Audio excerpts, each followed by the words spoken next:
I'm here at the Unit 731 Museum in Harbin. I'm going to have a look around and hopefully learn a little bit more about exactly what took place here.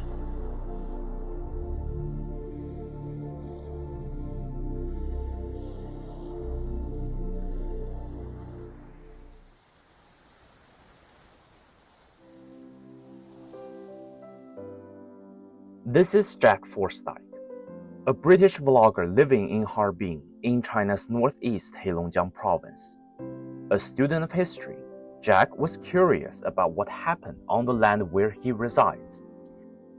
He made that video when he first visited the Unit 731 Museum, and it went viral on the internet.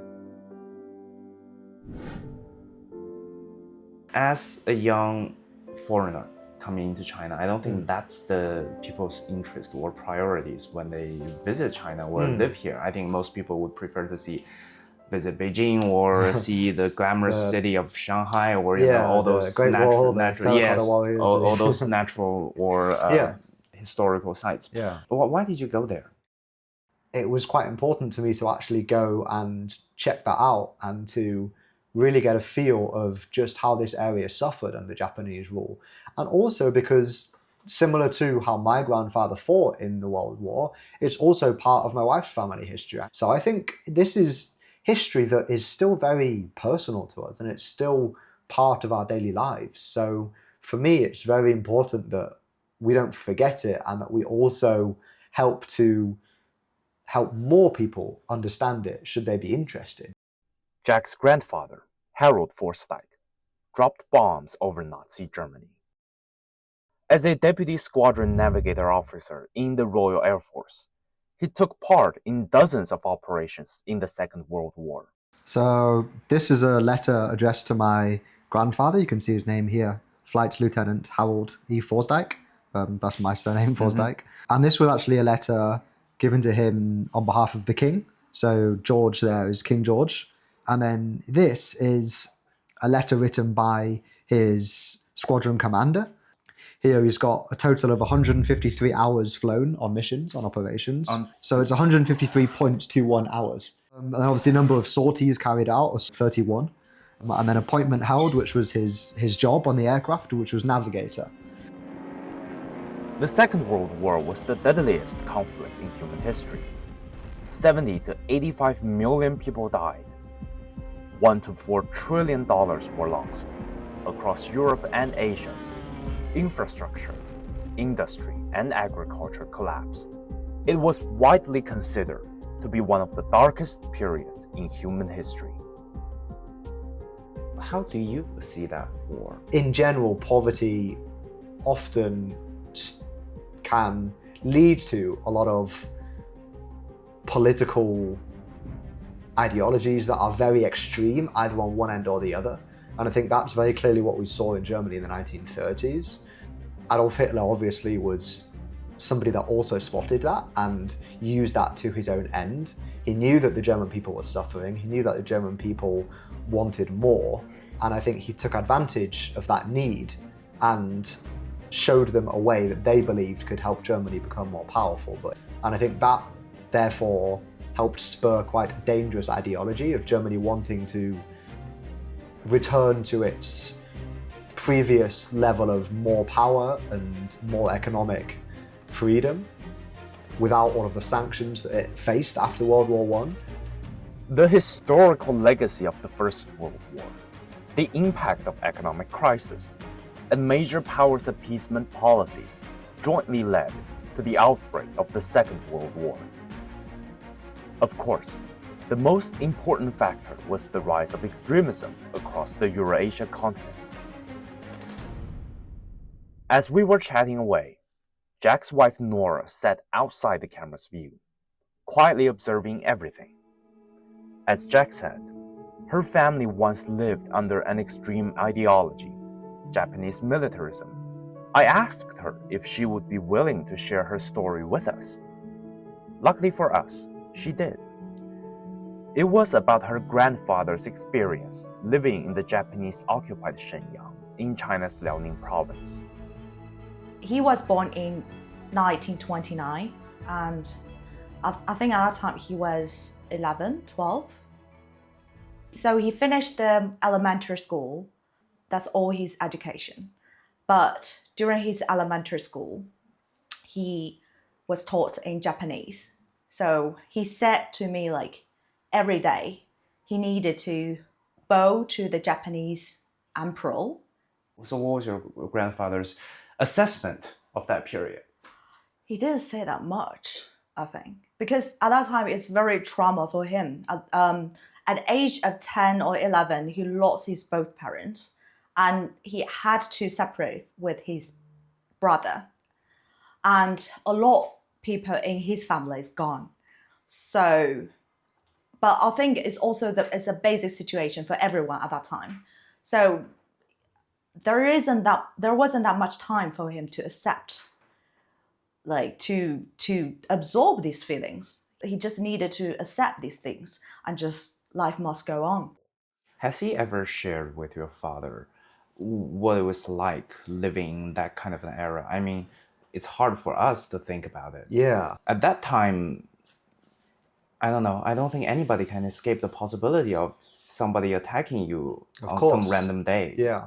Didn't talk much about the war after the war, from what my dad told me. I would imagine there's quite a lot of trauma there. Mm-hmm. It must have been something that once you go back to regular life after the war, you simply just want to, shut away, because there's not really much positive thoughts to think about. If you think at the time, my grandfather joined the Royal Air Force, and by the end of the war, an estimated over 50% of people that flew in the Air Force actually died in service. So even just being alive was literally a 50-50 chance. So I think he obviously saw a lot of his squadron friends and teammates die on missions. For those who went through it, fought on the front lines, lived under its shadow, those memories and trauma followed them for the rest of their lives and defined who they were. I've been asked many times, why are you Chinese always talking about history and making a big deal out of it? Well, this is why. We talk about it because a mistake could easily be repeated, and no one would want the next generation and the generation that follows to repeat what Jack's grandfather did, or Nora's grandfather's experience. When I visited Jack and Nora in Harbin, I took the time to go to the exhibition myself. There was a contrast there between historical weight and present-day tranquility. This railway was used by the Japanese when they ran Unit 731. After they left, it was left like this and was rarely used till this day. As you can see, the grasses and plants are coming through the cracks in the metals and stones. I don't know how to say this, but it must be hard to imagine what it was like 80 years ago for the people living around this place. The crowd, the fear, the panic, even not knowing whether they can live till the next day or the next moment. But now things have changed. My crew and I are not the only people here. The residents living in this place are using this railway every day. They're not riding on it, but they go through it to get to places. They stroll around after dinner. And the exhibition is only minutes away. There, I can even see it right now.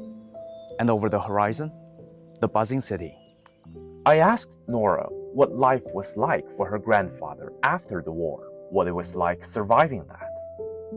I think he left it behind. He passed away, by the way. And also, my dad was raised in Harbin, and he mentioned he knew somebody's father when that father was a little kid. I think he kind of like just play in the Pingfang area, and also very close to the Unit 731, and got punished or just never. I think that's it. Just we heard a lot of stories about people who accidentally went in that Unit 731, just never gone back. So I think for all people in Harbin, we all have family members who suffered that from that period before. It's a trauma shared by all people who are living here. To us, what happened 80 years ago seems distant and out of reach. To those who lived through it, like Jack and Nora's elder family members, it's the wound that one was reluctant to uncover. And the perilousness of history is that it could be forgotten, distorted, erased, and discarded. And no matter how much we learn it, we can hardly feel it. Not really. I asked Jack if he fears a repeat of that past. It's already happening in a lot of countries across Europe. It comes down into a couple of reasons. I think one of which is that a lot of people just forget about what's already happened, especially younger generations. It's very hard for them to resonate with what was going on in politics, what is now nearly 100 years ago in the 1930s. And unless they learn about it a lot in school or they have a personal interest in it, it's very easy for them to be ignorant of the dangers of these ideologies. And so they feel that their problems now are new and unique and should be fixed. But they actually don't realize that their problems now are very similar to the problems that Europeans were facing in the 1930s, that we saw in countries like Germany before World War II. It's uncomfortable to keep talking about atrocities. We would all feel much better if we could just let go of that dark time and look towards the future. But paradoxically, that's why we need to keep talking about it. History is a mirror, a guide for our future. Blinding ourselves from what happened before could be the most dangerous choice we make in this turbulent era. Our ancestors once paid a heavy price, and it would be a shame on all of us should we let extremist ideas run wild again.